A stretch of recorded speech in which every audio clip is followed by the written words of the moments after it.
I'm Susan, and I'm going to be doing a demo for you today in pastel. Now, normally I paint in oils, and at least I have painted in oils for the last several years since I graduated from Georgetown Atelier. But prior to that time, I painted mostly in pastels. I love doing both kinds of work. Pastel has a more immediate feel and a softer feel, and generally, because it's coming right from my hand, it has almost an impressionist feel. Whereas oils, because I've got this brush between myself and my canvas or my substrate, that tends to be a little tighter and a little differently painted. So, but today, because I'm going to be working in pastels, I'm going to be talking a lot about how I use them and the materials that go into the making of a pastel painting. So, and I'm just going to mix up the color that I want to get out of this. How do you decide what's the opposite of a color? Intuitive thing. It's something that you have to memorize. If you look at a color chart or a color wheel, you'll see that the way it's laid out, and I'm going to pass this paper around, but on the very back of it I can indicate that for you. I always tell my students, if you can't remember the color wheel, it's very easy to do. When we were in school, we learned Roy G. Biv, right? Some of us did. I don't know. They haven't been teaching that for a long time. So basically, it's a triangle. So if you put red at the top, which is a primary, yellow, which is another primary, and blue at the other one. Those are colors that you either have or you don't have. You cannot make blue from nothing by mixing other colors, or red or yellow. So those are primaries. Secondary colors are ones that are mixed from the primaries. So if you mix red and blue, what do you get? Purple. Purple. In this case, we call it violet, but it's basically the same idea, purple. Okay. And red and yellow, what do you get? Orange. And then yellow and blue, green. So now if you look at that, opposite of red is green, opposite of orange is blue, opposite of yellow is violet. So you can use if you put any of those two colors together, they will neutralize each other. So, and depending on how much of one or the other you add, you'll either get something more to the warm side or more to the cool side, something with either more of the warmer color or something with more of the cooler color in it. So this is the paper that I'm working on today, and I'm going to pass it around so you get a sense of it. This is a sanded card. This one is made by Mitentes, which is a company that does a lot of different kinds of paper, if you're familiar at all with artist supplies. So you can pass that around and get a sense of that. So before I actually work with this, what I want to do, I did some experimentation yesterday. I'm going to get the basic outline of or actually, I'm not yet. I take that back. What I'm going to do is I'm going to put in a few of the colors that I think I would like to have in here, and then I'm going to work into them a little with acrylic to create a little action and motion for the underpainting of this piece. So I'm going to start with just some blue, kind of a gray blue, more chromatic than the sky actually is. Thank you. And probably work in some other blue.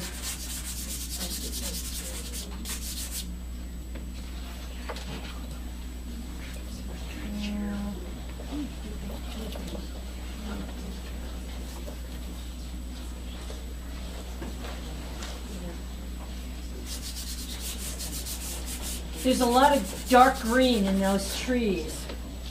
So greens and browns. So I'm going to work those in too. So I have some action going on underneath that.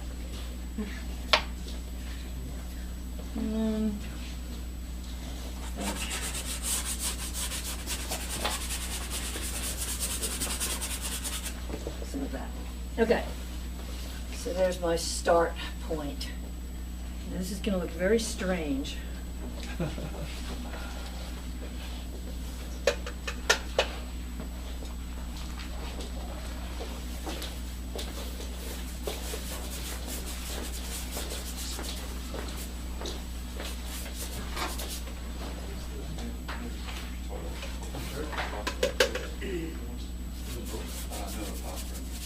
Oh, bathroom.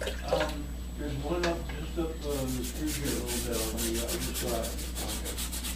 Okay, great, thank You can hear all the scratching, and there's a lot of resistance to the brush created by all that sand, or whatever it is they use to create that feeling. I want the feeling of the wind moving here. And I need a lot of darks here behind the trees to set them off. And pastels are a lot like oils in the fact that it's easier to put lights over darks than it is darks over lights. And that sounds counterintuitive, but that is the way that works.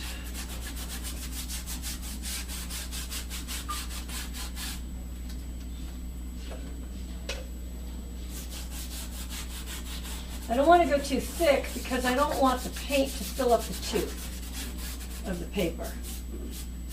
Fill up the what? Tooth. The sand, particles of sand. So if I fill that up, then it won't take any more pastel. So this is the way to avoid that, is to use a little bit more water and a little less paint. I have a question. Yeah. So when you mentioned the tooth and you pass the paper around, is all pastel done on a paper that's so textured? Nowadays, you'll find more and more pastel is being done on textured paper. It depends on the preferences for the artist and the technique that they like to work in. It used to be that they worked on smooth paper, and then they started to find, pastelists found that the grainier a paper was, or the more tooth it had, the more they could add. I've actually worked on like a felt kind of paper. I've worked on smooth paper. I've worked on many, and I've done ones where I've created my own texture. What I want to do now is I want to do a bare outline of my drawing so that I'll know what I'm going to be painting. So let's see, that starts at about here.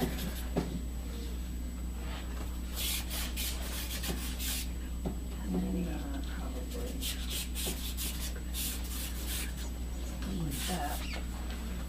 Is that charcoal you're using? This is just charcoal, and I don't need a lot of information to start. I just want the basics. So I'm not going to do a very detailed drawing here, just something that will give the feeling of these trees.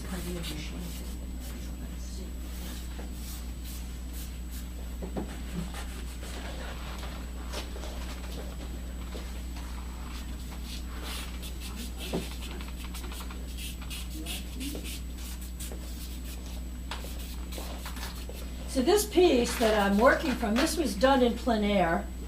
Does anybody know what plein air is? Nope. Okay, plein air means, well, it's a French term that A means... hand went up, a hand went Oh, up. I didn't go up. I'm sorry. It's out, directly outdoors. That's right. That's right. Yes, you're paying You put your attention. hand up, I'll call on you. Otherwise, you might take a photograph, for So example. when you and look at a just- photograph, you'll find that your darks are too dark, and sometimes your lights get blown out. The colors are not necessarily as authentic. And if you print the photograph, then you're working with color by Kodak or color by whoever printed your paper, or your printer's made from Canon or whatever.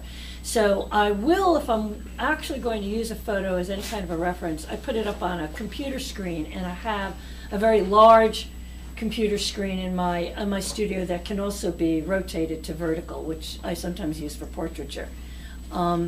But whenever possible, I like to work outside to get, or from life, to get a truer perspective on what's going on, color, light, and the feeling. I want to get that feeling because a photograph doesn't carry that for the area. You ever go on a trip and take a photograph and then come back and find that it's very disappointing by comparison to what you actually saw? So that's one reason why photographs, you need to have some experience in painting from life before you can actually just work from a photograph. None of the still lifes here were done from photographs. All of the still lifes here were done from life. I set it up, I light it, and I work directly from it. That setup will stay in my studio for anywhere from a week to a month until the painting is done. The plein air pieces, and there's like two of them here. There's this one is plein air, and that little one, little one with a couple of trees in it. That was done up on Hurricane Ridge. That's plein air. They tend to have a very loose look because you're working very fast. Light changes rapidly, so you only have about 2 hours to get a painting down. Excuse me. Sure. Susan, the one with the big cloud formation? Yes, no, Plein those air? were not done in plein air. Those were studio paintings. Okay, I was going to say, that cloud wasn't going to stay the same. No, very it wasn't long. going to stay the same. I take a lot of photographs of those, and then I change the clouds, and I change the lighting, and I change the color. I do a lot of changes that come from here then. Then I take artistic license with the cloud paintings. And even with a lot of my landscapes, I'll do that. This particular one was done from a photograph of the Hoe, and I did that as a demo last year at the fair. So I brought that in also for this show, but everything else here was done pretty much from life. So, okay, so we've got our trees kind of worked out here.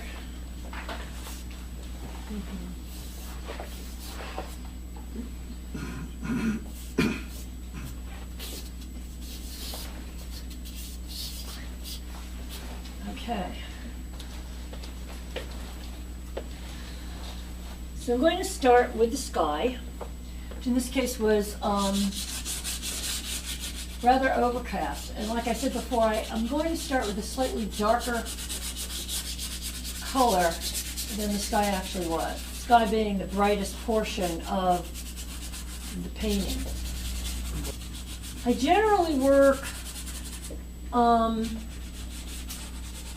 just the way I paint in oils. I work with the larger shapes. I get them in first, and it's very important. You don't want to start with details right away. One of the things that most of my students tend to do, or most new artists tend to do, is get almost immediately right into doing details. If we're doing a portrait, they're heading bam, right for those eyes, bam, right for that mouth, and pretty soon they've got a couple of good-looking eyes and mouth, and the rest of the painting falls to pieces. Nothing fits where it's supposed to be. So you always want to start with your larger pieces. And Michelangelo, when he did a sculpture, he didn't start by getting in and chiseling these perfect features on a face. He got in and he knocked off big blocks from that marble, from that big slab of marble, until he got it down to a very blocky-looking formation. And then he started to whittle down to get the details. And so many stages to get down to the point where he felt that that was right. But if you start with your details and you don't get in the general portion or the larger picture, what'll happen is if something is wrong and you need to move it, you've just wasted hours on all these details and need to move all those. So it's better to start with a large picture and the feeling for what's going on in your subject before you start nailing down those smaller details.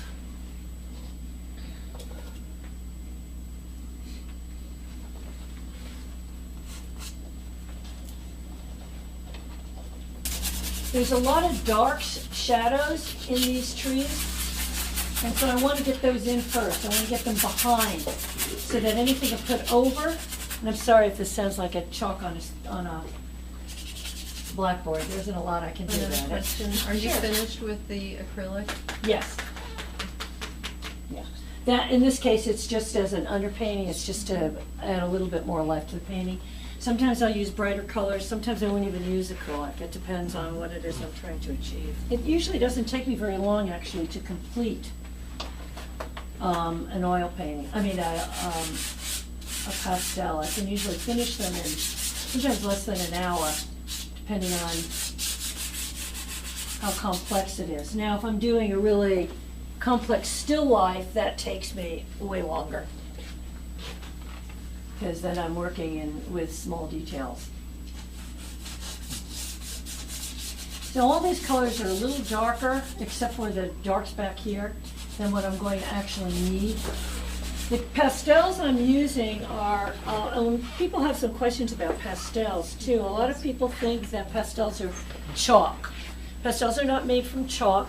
They're made from the same pigments that oil paints are made from. The only difference is they're ground up the same as pigments in oil color, but they're mixed with a little bit of gum tragacanth, which helps to bind them together. And in the case of oil paints, they're bound up with a little bit of linseed oil, mostly. Linseed, poppy seed oil, or some other kind of binder. But basically the pigments are the same. They're not as fine, it depends on the manufacturer, as oil paint pigment, but pretty close. Gray.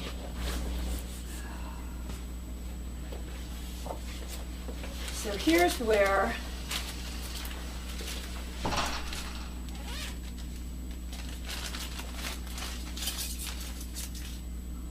I do a little recycling. I hate this stuff, you see. So anything I can do to keep it from going in the environment right away, I'll do. I don't know what else I can do but this. So here's where you might want to put your hands over your ears. It does a really good job of blending and pushing the pastel in. And in my first layer, I do a lot of blending, but as the painting proceeds, I use less. So here I'm trying to get the motion and the feeling of the tree and the wind. They're a lot like Torrey pines, these trees. In California, they have these trees called Torrey pines in a place called Torrey pines. So these remind me of Torrey pines. I don't know what kind of pine trees they are, but they have that same sort of general feeling. And I want to blend this, but I don't want to blend it so much that I lose all the feeling that's in there, because the stroke has a lot to do with the energy in the painting. So things are still looking a little blocky and not very interesting at this point, but we're going to see some things in a little bit start to develop. So one of the things I always find frustrating about pastels, and one of the reasons I don't work in them as much as I used to, is because if you don't have the right color, what do? You have to visually mix it, which is not always so easy.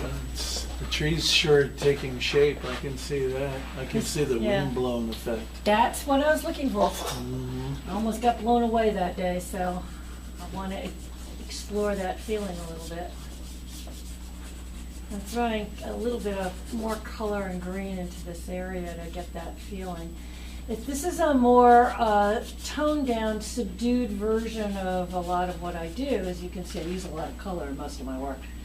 But I really like that subdued look. Now, in oils, I do a full underpainting.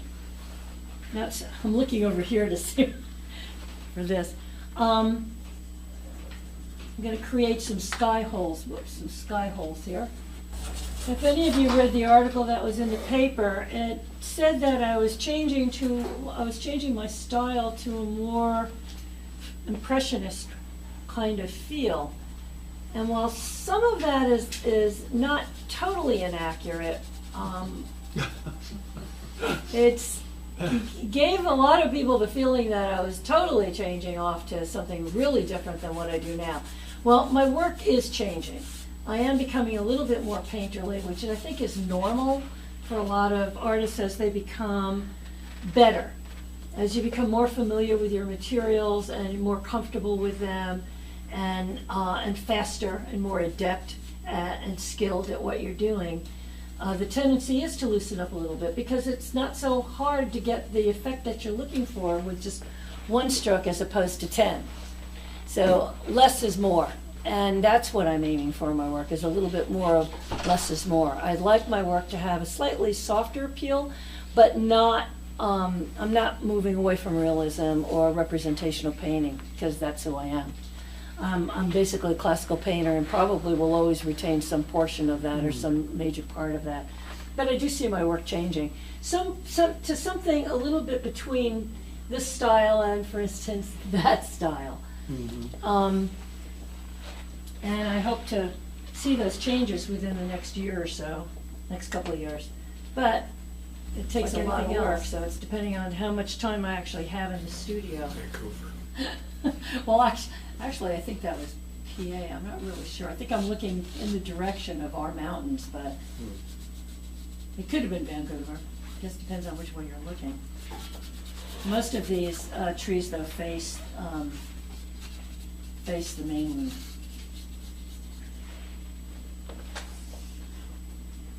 It'd be very good if I left those out, would it? So I'm leaving I want to get those mountains in, but I don't want them too distinct.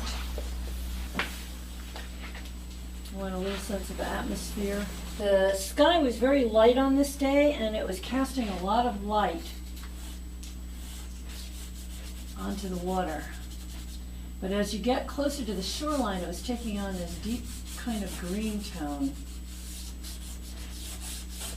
which I'm going to see if I can pick up on. Things in the distance get a little softer. Things as they come forward get a little bit more detail.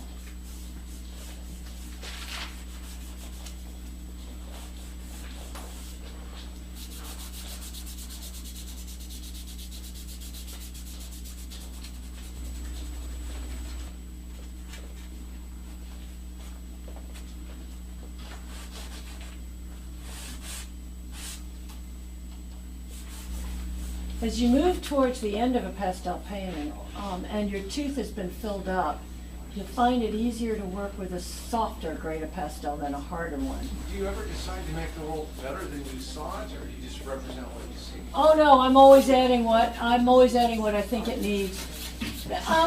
If you know, somebody, and I can't remember who it was, who said that.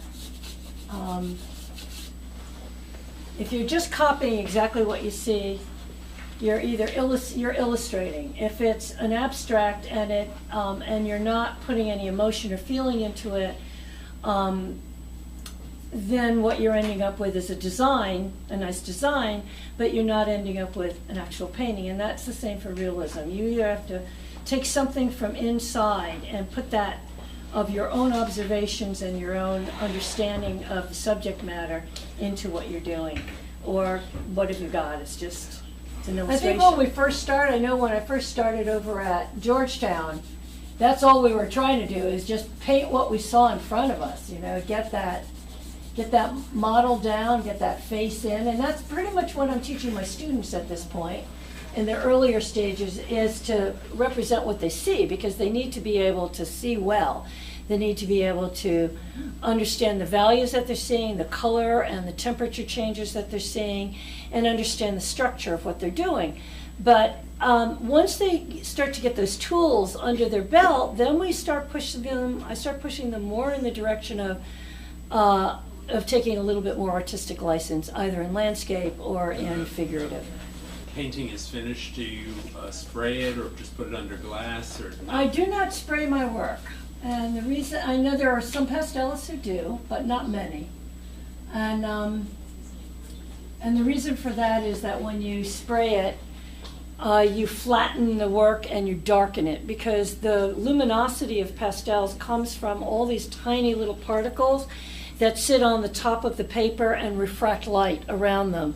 And when you spray it, they lay down flat and it darkens them. So to spray this would darken it a great deal, and so I don't spray my work. Once it's ready to be framed, I smack it a few times on the back to dislodge any loose dust. That's it, it goes behind glass. I have pastels that are 25 years old, no changes. And if you go to, can't think of the name of the museum in California, there's a museum in California, they have pastels that are a couple hundred years old. They haven't moved either.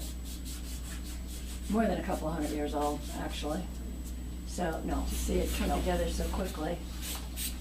I don't want to soften these edges too much because they're in the foreground. So if I soften things too much, then they tend to blur away. Now, what do we mean by edges? Areas where you have any two colors or two planes coming together in the painting.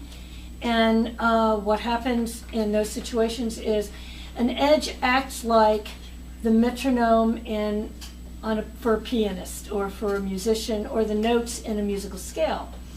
It tells the eye to speed up or slow down. If your edges are too soft, then all soft, then the eye doesn't have any place to focus. If you look at me, I'm in sharp focus when you look at me. But don't move your eyes. Everything around me goes out of focus, yes? You see that? Okay. Now move your eyes to, let's say, my hand over here. The rest of me falls into soft focus. So you need to use that in your painting, so you're directing people to where you want their eyes to go. Usually what we do is we soften all edges before we complete a painting session. And in oils, I do this between every session. I stop before I leave and before I clean up. I go ahead and I soften all my edges. Because I can always come back and harden them or sharpen them the next day. But it's really hard to soften them up once you've left them hard. Then it takes painting all kinds of little techniques and situations to change them.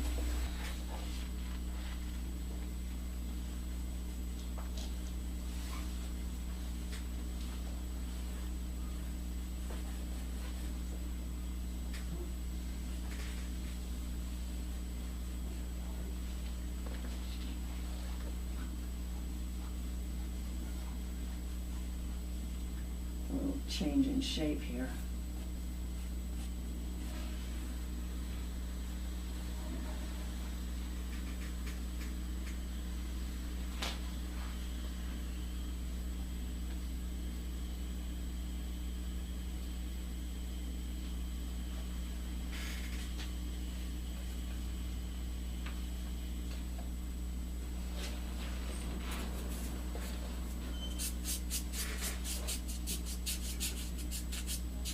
One reason I like using styrofoam is that it can blend or move the pastel without taking it off the paper. A lot of the sticks and things that you buy from, or different blending tools that you can buy from art supply stores, they remove more of the paint.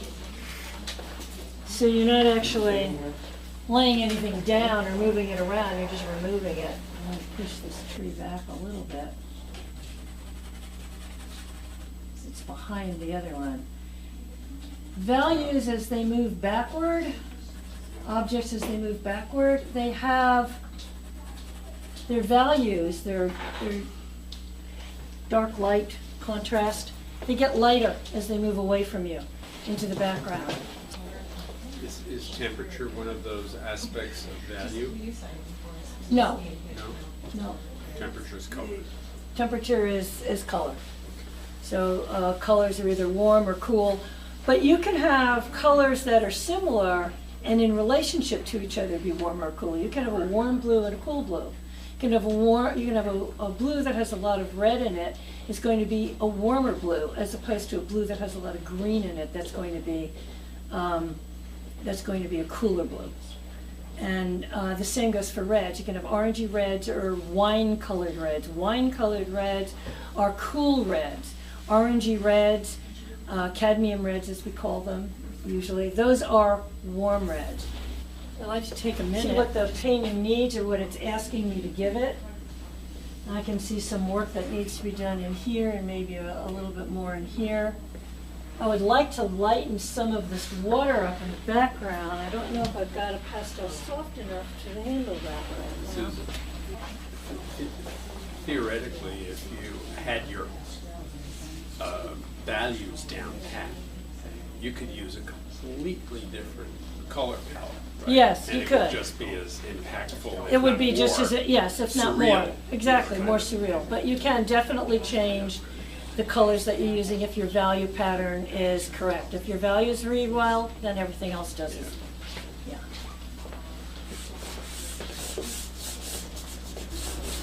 Okay, so I'm going to finish up by just putting some more color in those trees. For the right green. So you'd end up getting In motion. Let's say I close it down, then you get another sale at 4 o'clock.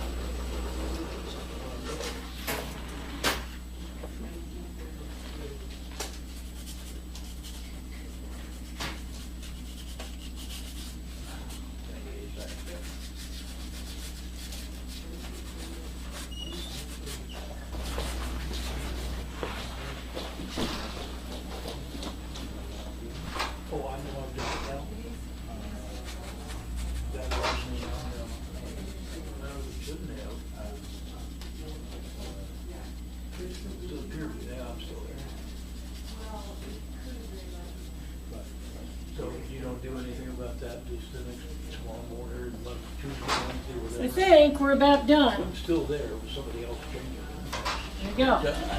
Done.